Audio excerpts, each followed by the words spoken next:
Shukr Mawla, Shukr Mawla. Bismillahirrahmanirrahim. Ali Allah, Madad Farma, Al Wahidul Kahar. Ali Ya, Allah, Madad Farma. ya li madad NIAMAT apa? Wallahi Madad. So we'll start our session. Let me do some zikr. Bismillahirrahmanirrahim. Hasbunallah wa ni'mal wakil wa ni'mal mawla wa ni'mal nasir. Hasbunallah wa ni'mal wakil wa ni'mal mawla wa ni'mal nasir. Hasbunallah wa ni'mal wakil wa ni'mal mawla wa ni'mal nasir. Hasbunallah wa ni'mal wakil wa ni'mal mawla wa ni'mal nasir. Hasbunallah wa ni'mal wakil wa ni'mal mawla wa ni'mal nasir. Shukran lillahi walhamdulillah, shukran lillahi walhamdulillah.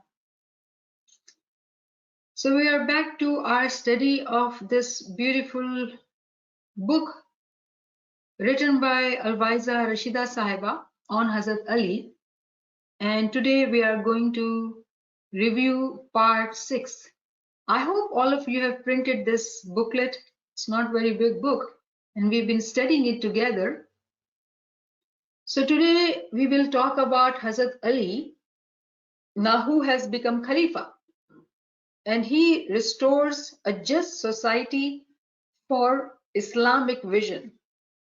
So in this chapter, we are going to see when Maula became Khalifa, what kind of laws and how he wanted to govern the society. What action did he take? So in 656, when Hazrat Ali became Khalifa, he came into this Muslim world, which had, substantial numbers of Christians, Jews, and others, along with the Muslim community. He also inherited the administration, which was full of corruption, Remember, we talked about what was happening when Hazrat Usman was the Khalifa. There was a lot of corruption, lots of favoritism going on. So when Maula Ali became Khalifa, the whole system, the governor body, the way they were governing the Islamic society, it was all based on not merit, but favoritism and corruption. So when Maula Ali comes on Gadi of Khalifa, the first thing he had to do was to restore, reform the government of the state. And he wanted to surely follow the Islamic principles as it was followed during the time of Hazrat Muhammad. So remember, there was a gap. When the Prophet Muhammad died, Abu Bakr became Khalifa, then Umar, then Usman. And it was after 24 years that Maula Ali becomes Khalifa. And during that time, the Muslim society, instead of progressing, going up, they were going down because of the corruption. So his first act on being elected Khalifa was to replace all the corrupt governors of the previous regime. He replaces all the corrupt governors, and he appoints all those who were trustworthy. They were responsible, they were accountable, they were sincere. Maula replaces all corrupt people. And interestingly, when we pick up the books of history and read about this act of Imam, they have criticized Imam. Historians have criticized Imam, and they have said that Maula Ali should have waited for some time, and before dismissing them, he should have been more diplomat. But what we are understanding in this article, being Ismailis, knowing what Imam is, it was a classic example of the futility of judging Hazrat Ali's action on the standards of ordinary man. It is only Ismailis. We understand that Maula is not an ordinary man. But people, those who write history, they see him as common man. Maula knows what he's doing. As earlier we had studied, Maula had said to become Khalifa to have the worldly power, Maula had given the example in his sermon that was like a less than a sneeze of a goat. The value of becoming the worldly Caliph for Imam was less than a sneeze of a goat. Maula did not put any value on becoming the worldly Khalifa. But because masses had forced him, requested him, begged him, then Maula accepts this responsibility. But Maula's desire was only one. What was that? To establish the truth and repel falsehood. Being Imam, Maula did not worry about consequences of these efforts. He wanted to establish the truth and repel the falsehood. So some of the changes Maula Ali made was, first, he replaced the existing corrupt governors of various parts of Islamic State, such as Kufa, Basra, Makkah, Egypt, Yemen, with honest, upright men. So when we are saying Kufa, Basra, these are big state, big places, so big governors having a lot of power and resources and influence. They all are out because Maula Ali is now Khalifa. And he further gives the new governors a comprehensive code of conduct or practices to be adopted by them. The code of conduct, which was the foundation of just and good government, was far in advance of anything which prevailed in any part of the world at that time. So Maula's code of conduct, which Maula established, people had not known about it in the whole world, the Maula, the way he planned. For instance, Maula's advice. Look at these advices. Maula says, do not be like a ferocious lion among them. When you are having a position, do not be greedy and be cruel and just benefiting yourselves. Maula says, look at others as they are brothers in Islam or they are human beings just like you. Because whoever became the governor, they were ruling not only on Muslims, they were Jews and others too. They were ruling on everybody. So Maula's hukum was that consider everybody your brothers or human beings just like you. Treat them fairly, justly. And Maula also said, if you are not just, be just. If you are not just, then you're cruel, you're tyrant. And tyrant is the enemy of God. Being cruel is the enemy of God. So Maula says, be just. Remember that it is much better to rule over people by love than by fear. Those heads who are feared, Maula says, that's not who you are. I would rather people would love you than fear you. That's how you should rule. And then, so this is interesting. People did not know that the ruling can be done with love. That's the teaching of the Imam. And then, in this paragraph, we are going to read about the counsels.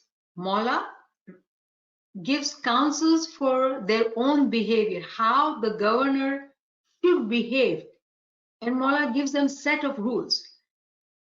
And what Maula says, select such ministers as may speak the truth, though it may be bitter. Very interestingly, Maula says, speak the truth. Sometimes when people fear the higher ups people, what do? They do not tell the honest thing because they are scared. And Maula says, no, rule them with love and choose those people who will speak up. They're honest despite of it being bitter.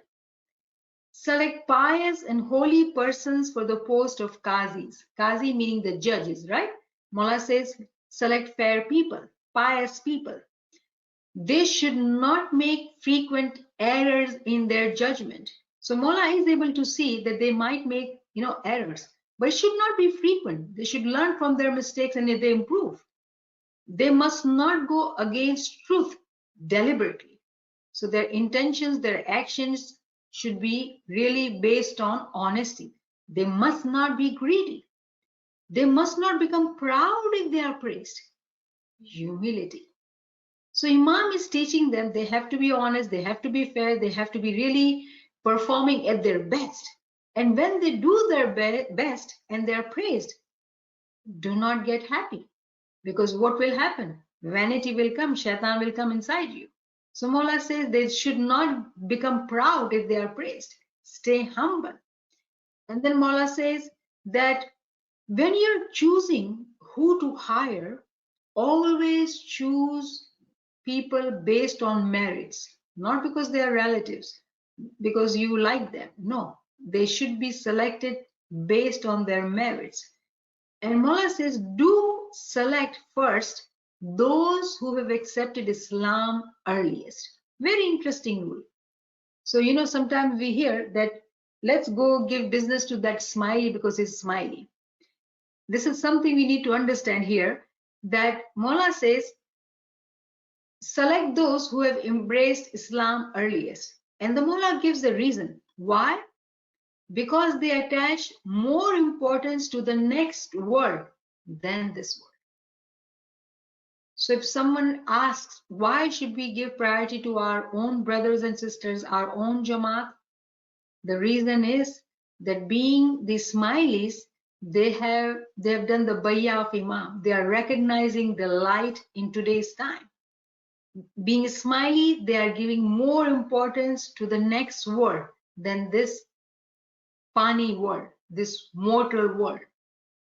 And those who believe in hereafter, their actions would be different than those who only think that this is it, this worldly life is it, that is it. They will be greedy because they want to build their life in this world. But those who give priority to hereafter, they'll be always pious and pure and honest. Why? Because they will believe in this hadith, which Prophet has said that Dunya akhirat ki kheti hai, that this world is a field for the next world. And then it says, equally all inclusive were the recommendations of Hazrat Ali regarding the treatment of various categories of subjects. So there are different people, right? In your subjects, different grades of people are there. How do you treat them? There are some who are powerful, influential, they are poor, and Mola is giving them directions. How to treat them? Very interestingly, Mola says there are different grades of subject. Some of them are soldiers who fight for God. Some of them are businessmen. Some of them are artisans, craftsmen. Few are beggars. God has a fixed share for each one of them. Fixed share for each one of them. So Mola says, for the first group, those who are soldiers who protect religion and maintain the peace and order, Mola says, take care of the soldiers, just as you take care of your own children. Because the soldiers are the one who are protecting. They are keeping the peace. So treat them as you would take care of your own children. Love them and treat them kindly. Because they're sacrificing their life to be soldiers. They're sacrificing their family life, their time to be providing safety and security for the Ummah. So Mola says, treat them with love and kindness. For the next category, who are businessmen, Mola says, give sound instructions to businessmen and industrialists. Tell them to be honest and kind. Can you believe this Khalifa comes in who gives code of conduct to governors, and with clear-cut rules for different groups of people to be how to be governing them. Those who were corrupt, those who were lovers of the money, resources, will they like Mola? Even in today's politics, when we see, the honest president or prime minister comes in and he or she wants to change the world because they want to be fair, how people treat them? Those who are influential, those who are rich, how do they treat them? Imagine Mola becoming the Khalifa. No fear of any consequences. He wants the law the way he wants it and he implements it. Those businessmen, if they are the ones who love how to multiply their own money, do not be choosing them. Businessmen have to be those who are honest and kind. Their prices must be reasonable. They must not make huge profit. Can you believe that? They must not make huge profit. They must correctly weigh everything which they sell. Very honest. And then Mola says there are few who are beggars. Treat the poor and destitute kindly. Fear God and help them. So those who are in need, and if we don't treat them right, for whatever reason, mostly because we are judging them for whatever reason, Mawla says, do not be doing that. Fear God. Take pity on the orphans and aged people who have no means of livelihood. So take care of those people. Then Mawla Ali says, ideas about the use of land for agriculture and collection of taxes were far-reaching in their effects. Mawla's instructions were far-reaching in their effects. Mawla says, impose taxes upon the people according to their capacity to pay. In today's time now, we see that this law has been implemented in our democratic societies. These laws are being implemented. But if you were to look back in history, this was not there. Mawla Ali is the one who has introduced this law and all these code of conduct, how to be politicians, how to govern the people. And if you see those countries who are flourishing, they are doing good, they are actually adapting these laws which Imam has written. Can you imagine that? And we'll go back and I'll tell you how am I saying that. So Mawla is saying that taxes should be based on their capacity to pay. Try to populate those areas which have no habitation. Remit taxes if there is famine. Mawla says that minimize the sufferings of the people who go through famine, who are farmers and they are poor. If they cultivate their lands and if they have no growth, forgive them their taxes and help them in their bad times. Those who are making a lot of money due to their being farming and they are greedy, do not be giving them, making them the ruler. It has to be based on the fairness. Then Mawla Ali, it's very clear that Mawla did not want any kind of exploitation. Mawla wanted a just socio-economic growth in that country, in his rule. His statement, Mawla says that those who get the power illegally or by force will not be ruling, will not be governing. And surely Mawla's these actions, are seen as not acceptable. Some may say it's a revolutionary actions by Mawla, but actually there was no revolution. It was Imam's personality, him being the Imam. It was Imam's ideals that he wanted the true, honest, flourishing society under his government.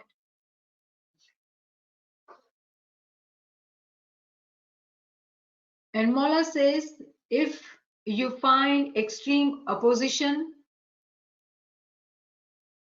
give equal rights.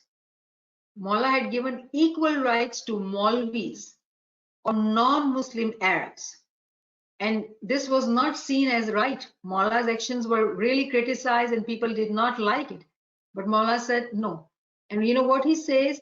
If the Baitul Mal, the spoils of the war, which they used to collect, Mawla said, if it were to be my personal property, I would equally distribute in people. But surely it's a state treasury, and there were grades how they were giving it to people. But Mawla's desire was to give equally and more to those who were needy. So most of these quotations which I just quoted are mentioned in this part 6 actually are taken, these are the extracts from a letter which Mawla wrote to Malik bin Ashtar. He was appointed the governor of Egypt and he was seeking Mawla's counsel, Mawla's guidance. How do I go about it? And because he was appointed by Mawla, but he needed the guidance. And Imam has written a huge directions, code of conduct and everything, the whole letter. Actually, that letter has been attached at the end of this booklet. So those who are students in political science, or they're interested in that kind of thing, I would recommend them to read that letter, because that letter beautifully tells us what was Imam's vision for the society. How Imam is talking about how to distribute resources, how to take care of the people, how should the politicians or the governors should be, what would be their code of conduct for themselves, and how would they be judging or making the laws for the people. And very interestingly, Rashida Sahiba here quotes this writer, a contemporary Christian Arab writer. He's a Christian writer.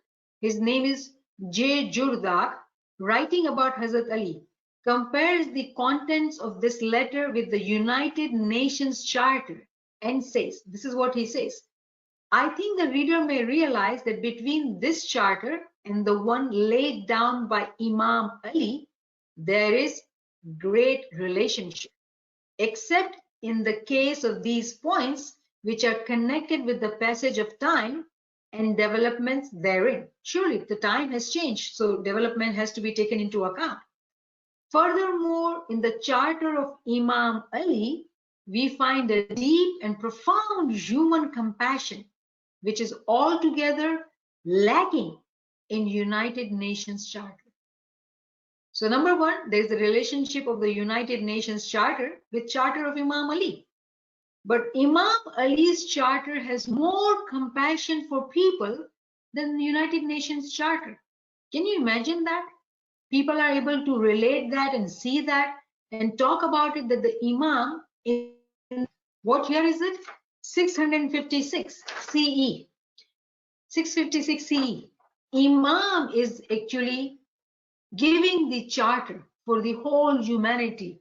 How should the humanity should be governed? What would be the conduct of code of conduct and laws? Can we imagine that? It is amazing to realize, to acknowledge, and to feel this shukr guzar in our heart that we are smileys, that Mawla is ours.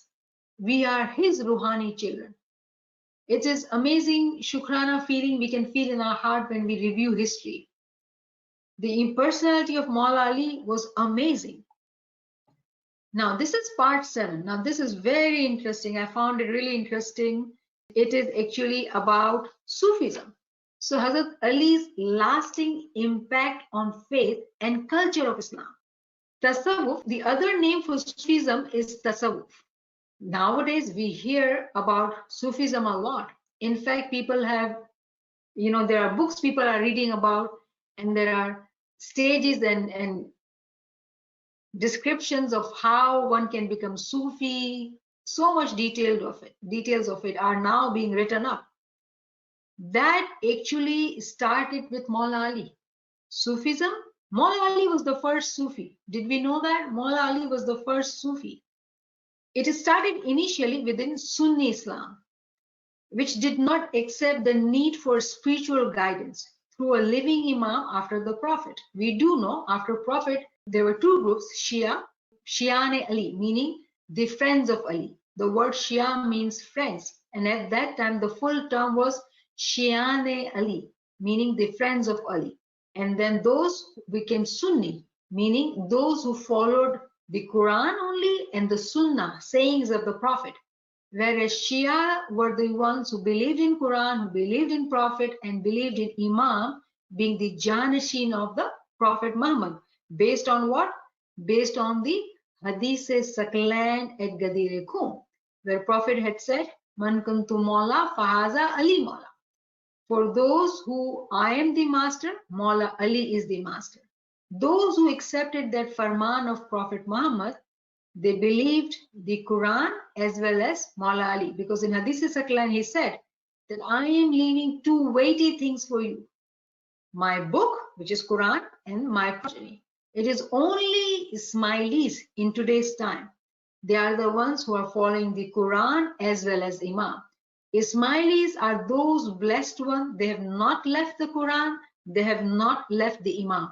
They have taken both into account because that was the farman of the Prophet.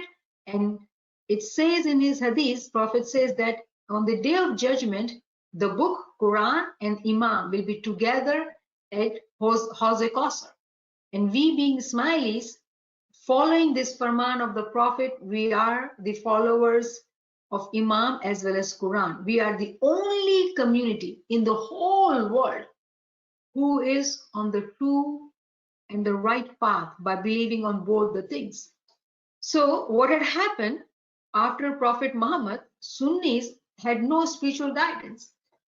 Hazrat Abu Bakr became Khalifa and they were following the worldly guidance of Abu Bakr. But then what had happened, they start feeling that there is missing. And what were they missing? Spiritual guidance. Whereas those who were Shia, they were actually being guided by Maula Ali. Maula Ali would sit with small groups of Shiane Ali, his friends, and would continue to guide them spiritually. They were flourishing spiritually, but it was the Sunni who were left out. So what had happened in Sunni Islam, those who were interested in the deeper spiritual understanding of Islam began to gather in small groups around a spiritual guide or master. They started to look for a teacher or spiritual guide who would teach them, who would give them spiritual knowledge.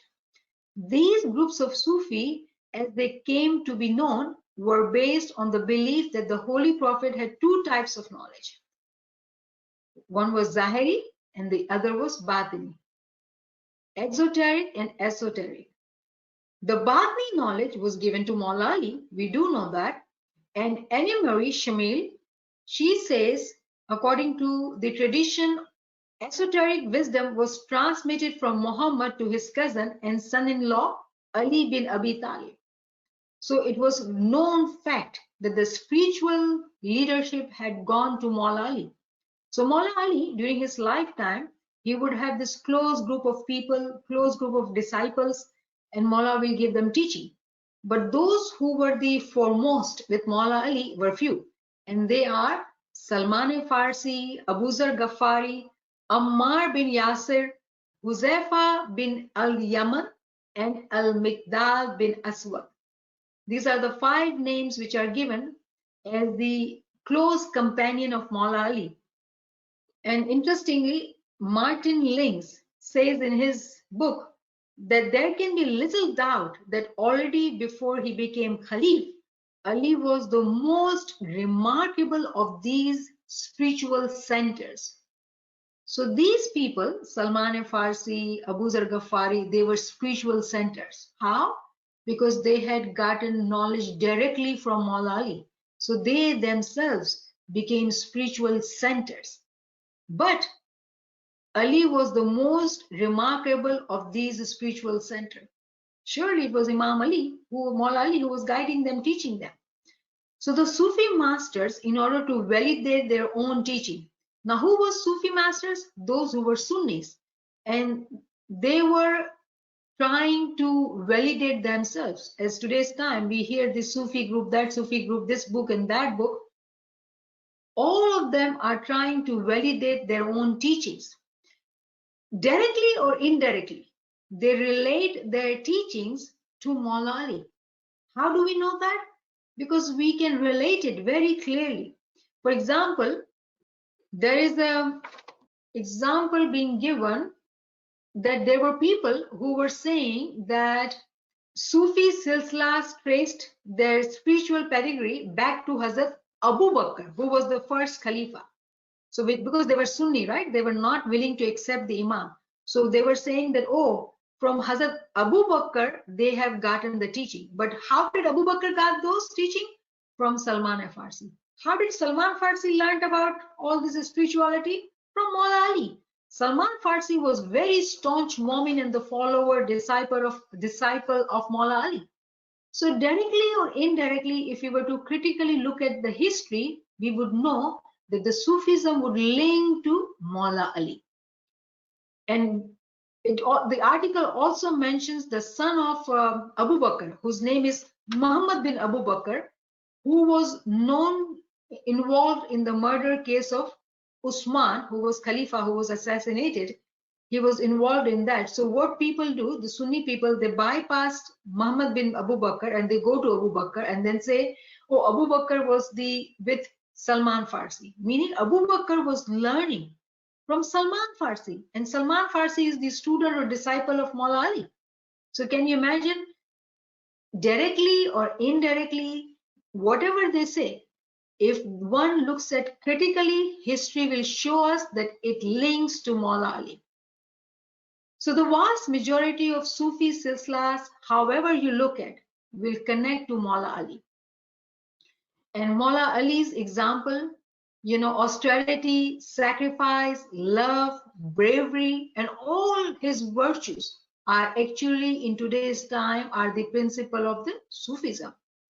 It is only his teachings. Now, with this acceptance of Hazrat Ali as their ideal, those Sufi group who accept Maula Ali as their ideals, because there are different Sufi groups, they would accept the certain teachings, which includes Walaya, Baya. So Walaya is friendship to Maula, Baya is Baya, we do Bayat, Najwa, the concept of Mehmani which we have. And then emblems, meaning that representatively rites and rituals, performing of rites and rituals. Muraka. The word muraka means patched clothes, which means that it is actually Maula Ali who would have, patched clothes. We have even heard the stories of imams too. When Maula visits, Imam Sultan Muhammad Shah, people have seen, Maula wearing torn socks, or Hazr Imam having hole in his inside of the jacket, but Maula is wearing. These are all Sufis. Our Imam, in true nature, they are Sufis. The simplicity and sacrifice, love, all these are the code of conduct of the Sufis. And we, being the followers of the Imam, how simple we need to be.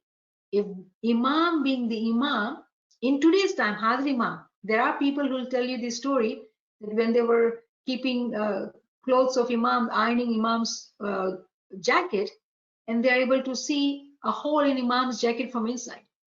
And when they changed the jacket, Maula said, do not, bring me my own jacket. It's okay if there's a hole in it. Imam, who is the king of both the worlds, why does he have to wear clothes like that? But there is a reason. For worldly people, yes, Maula is, the head of AKF, or he has built the Akhan University. But we know who Imam is. This is the code of conduct given to us by Maula Ali. Hazr Imam is following that code of conduct till today. We have to have the knowledge and the eyes to be able to see. Do not be deceived how worldly people see Maula Ali. They see Hazr Imam. How do they see Imam? They see him as an ordinary man being philanthropist. He is not philanthropist. He is the Imam of the time. He is the Imam of the Ismailis and the humanity. They accept it or not. Imam is the Imam and he's doing his work. So we all have to understand, when we get very attracted to the stories of Sufi, the first Sufi is Maula Ali. Let us read about Maula Ali and understand what truly Sufism is all about. Shia Islam did not feel the need for any master other than the Maula, Imam of the time. Shia did not feel that need. That's why, somehow we did not learn the word Sufi until Sultan Muhammad Shah, Allahumma salli ala Muhammad wa ali Muhammad. Maula says in his Farman, Sufi mazhab is tariqat. And that's how we are now familiarized by the Sufi term, thinking, oh, Sufi is something else. Sufi follow the tariqah. No, Maula was talking about Sharia being the time of the Prophet. When Imam came on, the first Imam, he started the tariqat. He was the first Sufi. But today's time, Imam Sultan Muhammad Shah's time, Haqiqat started, because Imam announced this is the end time. So are you able to link all these things? When we study history, it is so beautiful experience. By studying history, we will be able to understand today. It is amazing experience to when we study the history by building the connections for today. So here it says, Shia Islam did not feel the need for any master other than Imam of the time, because for the Shia, the Prophet at Ghadir Qum had clearly appointed Maula Ali as his successor. So we have talked about it. And Maula has all the knowledge, exoteric and esoteric. It's contained within the guidance of the Imam of the time. There have been some Sufi moments in Isnashri Shiaism. Later on, in Isnashri, they also started Sufism, but only after the concealment of their Imam. You know, they say, 12 words, they say that Imam is Gaib, right? Imam is concealed. After that, they started Sufism. But for Ismailis, we need to know that we are Sufi from the day one, from the Imam Ali. Sufism is not new for us. We all are Sufi because we are followers of the Imam. So the above description does not intend to give a detailed account of the rise and development of Sufism. Surely, if we were to read now just Sufism, we would know that Sunni started it, Isnashri started it. But then what is the beginning? Where is it coming from? It is coming from Maula Ali. And Maula Ali is our Imam. And we are Sufis because we are the followers of Imam. So the purpose of this section was simply to show how Hazrat Ali has been, and it's venerated by Sufis. So Sufis actually praise Maula Ali because he is the first Sufi. One movement within Sufism, which is of particular interest, is called Fatuwa, which to those with a knowledge of Arabic is obviously linked with Hazrat Ali. The word Fatuha, which actually in Persian is called Jawamardi. Jawamardi. Those who have read Pir Pindyante Jawamardi, they would know this word because one of the title Imam uses is Jawamardi. So Jawamardi is Persian and the Arabic is Futuha. And it is linked with Fatah or Jawamard. Fatah or Jawamard means an ideal man who possesses all the possible virtues of humanity. And who is that ideal man? Maula Ali. And how do we know that? How do we say that? Because it is said by Allah, La Fatah illa Ali, la Saif illa Zulfikar. There is no man like Ali. There is no man like Ali. And in today's time, that Ali is Shah Kareem.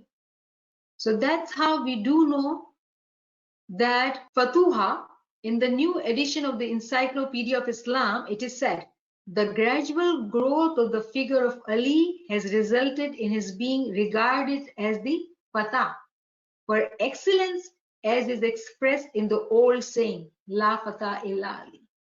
We knew that. We are Ismaili. We know that Maula Ali is the ideal man. So in Pir Pindyati Jawamardi, those who are interested, Maula actually talks about the characteristics of the Jawamard, the perfect man, or so there's beautiful farman in Pir Pindyati Jawamardi, something to read. And actually, when we are checking our pulse, we can make a list out of those faramin and see if we meet that criteria given to us by in Imam's farman. So that was a side note. Now we need to stop and then we'll talk about fiqh and other things. Anyone has any comment, any questions? Shukran lillah walhamdulillah. Thank you so much. Shukr, shukr. It's all due to your prayers, you know that, right? Shukran lillah walhamdulillah. Thank you for joining, friends. I'll take your leave and inshallah I'll see you on Tuesday or Wednesday. Yali Madad, Yali Madad. Yali Madad, Yali Madad, it was really very nice. And I feel very connected and proud at present. After reading all this now, Hazrat Ali's this thing, I feel so proud that he took over. I had read so many books and I was teaching, but this part, that he was conducted, it's really, really very information giving. Really liked it, Baima. Thank you so much. I'll read further and gain the knowledge. Yeah, Baima. You know what I would say, Rita and other friends? Yeah. This is the book written by ALWAEZA Rashida Sahiba. I would love friends to write down few lines. The way what you said, Rita, I know it came from your heart. Write down how you felt, listening to this article, understanding this article, and I would love to give it to her so she'll realize what a beautiful khidmat she has done by giving us this beautiful book. It would be. I'll write it down. Yeah. Yeah, please, all the friends, if you can write down your honest feedback, and inshallah we can give it to her and say thanks to her, because we need writers like her to teach us, because we need to learn history, right? Shukran lillah. Thank you for your beautiful comment, Rita. Thank you so much, Mama. Thank you so much for giving us the knowledge. Shukran, Mala. Stay blessed, always stay. Shukran Mala, my dear. Yali Madad. Thank you. Yali Mother, thank you, NIAMAT. Yali Bye. Madad. Shukran Mala, Yali Madad. Yali Madad.